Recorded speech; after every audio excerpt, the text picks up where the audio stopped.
जय मल्हार.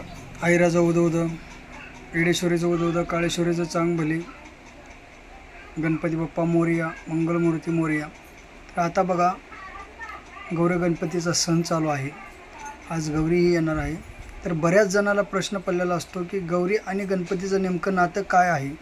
आता काही ठिकाणी काही जण म्हणतात गौरी आणि गणपतीचं बहीण भावंडाचं नातं आहे, काही जण म्हणतात माय लेकराचं नातं आहे.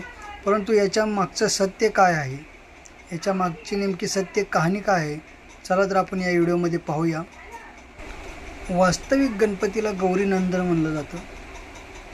गौरी सूत म्हणजेच गौरीचा पुत्र म्हणजेच पार्वतीचं दुसरं नाव हे गौरी आहे. गौरी जी आहे ही पार्वती आहे. हिंदू दैवत धर्मशास्त्रात गौरी हे शिवशंभूचं शिवाच्या शक्तीचं रूप मानलं जातं. तर ही श्री गणेशाची माता. तर या श्री गणेशाचा उत्सव 10 दिवस असतो आणि 10 दिवस फक्त या 10 दिवसामध्ये फक्त गणेशालाच पूजलं जात नाही, तर 2 मातांचीही पूजा केली जाते. ते 2 माता म्हणजे ही गौरी आणि गणपतीला 2 आया आहेत. किती? 2 आया. पहिली पार्वती आणि दुसरी आहे ती गंगा आहे. तर ते कसं काय, तर पार्वती माताने जेव्हा आपल्या अंगाचा मळ काढायचा होता, चंदन अंगाला लावलं होतं, त्यावेळेस आपली मोठी बहीण म्हणजेच गंगा, त्या गंगेचं पाणी घेऊन आपल्या अंगावरचा मळ काढला होता आणि त्या मळापासून श्री गणेशाची मूर्ती बनवली गेली. म्हणजेच पहिली गंगा आणि दुसरी पार्वती. आणि या दोघीच्या साहाय्यानं अंगाचा शरीराचा मळ पार्वतीच्या काढला आणि काढून त्याची मूर्ती बनवली त्या मळाची आणि त्या मूर्तीमध्ये प्राण फुकले पार्वती मातेने. त्यानंतर गणपती हे पार्वतीचा पुत्र झाला. आणि आपण ज्यावेळेस महालक्ष्मी बसवतो, आपण म्हणतो ज्येष्ठा गौरी आणि कनिष्ठा गौरी. तर हे ज्येष्ठा गौरी आणि कनिष्ठा गौरी कोण मग? आणि ज्येष्ठा गौरी हेच गंगा आणि कनिष्ठा गौरी म्हणजे पार्वती. तर हे 2 लक्ष्मी आहेत, ज्येष्ठा गौरी आणि कनिष्ठा गौरी हेच श्री गणेशाच्या माता. आणि त्यांच्यासोबत आपण बसवतो तो विनायक आहे. म्हणजेच गणपती नाही, विनायक. म्हणजे पहिलं नाव पार्वती मातेनं त्या श्री गणेशाला विनायक हे दिलं आणि ज्यावेळेस त्याचा शिरछेद केला शंकराने, त्यावेळेस त्याला गणपती हे नाव पडलं. आता पार्वती माताने ज्यावेळेस त्या मूर्तीमध्ये प्राण फुकले आणि त्याला विनायकच हे नाव का दिलं? विनायक का कशामुळं नाव दिलं? तर विना नायकाचं मूल, विना नायकाचं, विना बापाचं मूल, त्यामुळं त्याला विनायक हे असं नाव दिलं गेलं. आणि ज्यानंतर त्याला तिचं शिरछेद झाला आणि त्याला हत्तीचं मुंडकं बसवलं, त्यावेळेस तो गणपती झाला. आणखी एक प्रश्न पडतो की ही गौरी आहेत, तर यांना महालक्ष्मी का म्हणलं जातं? तर लक्ष्मी म्हणजे वैभव, समृद्धी.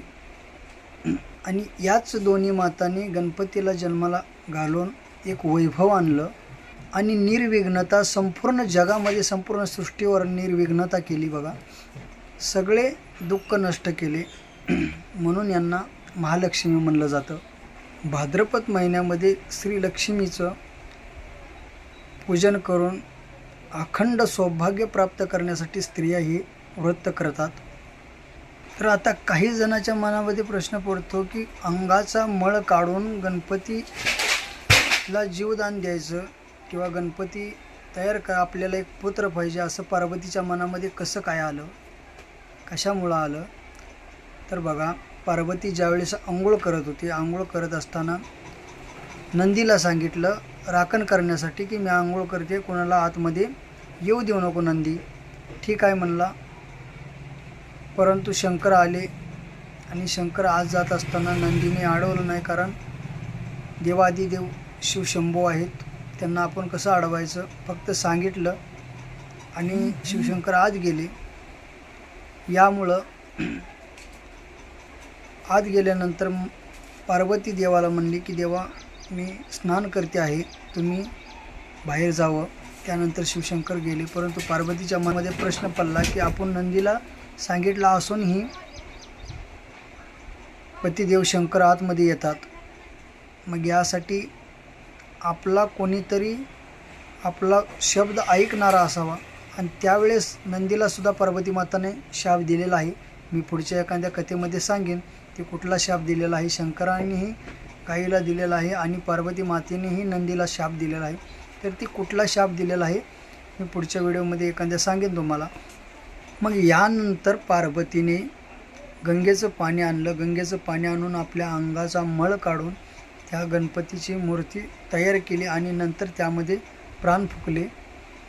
आणि प्राण फुकल्यानंतर मग गणपतीला आज्ञा दिली आणि दाराशी उभा केले की मी आंघोळ करते, कोणाला येऊ देऊ नका. त्यानंतर शंकर त्यावेळेस आली आणि गणपतीने श्री गणेशाने विनायकाने शंकरास आत जाण्यासाठी परवानगी दिली नाही, जाऊ नका म्हणून सांगितलं. तरीही शंकर जात होते. तरीही विनायकाने शिवशंकराला आतमध्ये जाऊ दिले नाही. आणि यानंतर शंकर रागाला गेले आणि त्या त्रिशूळ टाकून त्या विनायकाचे मुंडकं छाटलं. त्यानंतर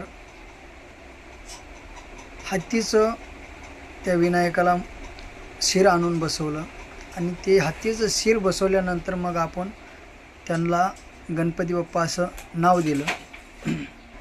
तर आपण या माझ्या चॅनलमध्ये सर्व देवादेकाची माहिती आपणास ऐकायला मिळेल. चॅनलला सबस्क्राईब करा आणि चॅनलला होता होईल तेवढे शेअर करा व्हिडिओला. प्रत्येकाला कोणत्याही देवाचं प्रश्न